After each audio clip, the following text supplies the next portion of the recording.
Yang kedua, pendidikan sesudah kemerdekaan.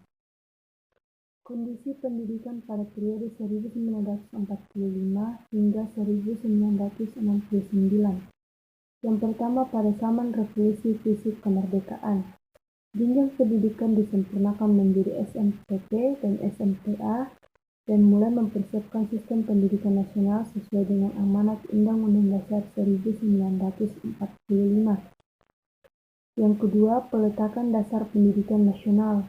Mulai tanggal 18 Agustus 1945, sejak PPKI menetapkan Undang-Undang Dasar 1945 sebagai konstitusi negara yang di dalamnya memuat Pancasila, implikasinya bahwa sejak saat itu dasar sistem pendidikan nasional kita adalah Pancasila dan Undang-Undang Dasar 1945. Yang ketiga, demokrasi pendidikan.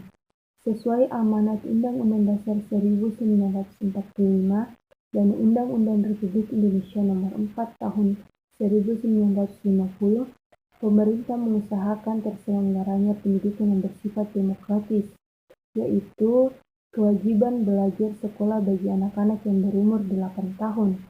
Yang keempat, lahirnya LPTK pada tingkat universitas. Dalam rangka meningkatkan mutu pendidikan, mendorong Profesor Muhammad Yamin mendirikan perguruan tinggi pendidikan guru. Yang kelima, lahirnya perguruan tinggi.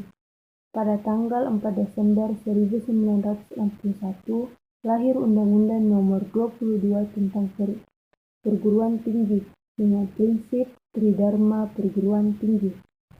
Selanjutnya, kondisi pendidikan pada PJPI 1969 hingga 1993. Yang pertama, Taman Kanak-kanak. Pendidikan di TK mengalami perkembangan yang cukup mengesankan. Hal ini menunjukkan bahwa masyarakat, khususnya orang tua, semakin menyadari akan pentingnya pendidikan prasekolah. Yang kedua, pendidikan dasar. Prestasi yang sangat mengesankan yang dicapai selama PJPI ialah melonjaknya jumlah peserta didik pada SD dan MI.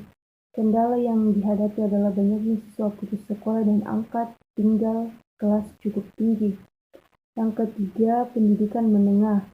Persoalan yang menonjol pada SLTA umum selama pelita 5 adalah tentang mutu kelulusan yang terutama diukur dari kesiapannya untuk memasuki jenjang perguruan tinggi. Yang keempat, pendidikan tinggi. PTN dan PTS sama-sama menghadapi tantangan mengenai rendahnya proporsi mahasiswa yang mempelajari bidang teknologi dan MIPA yang menimbulkan dampak negatif pada dunia kerja.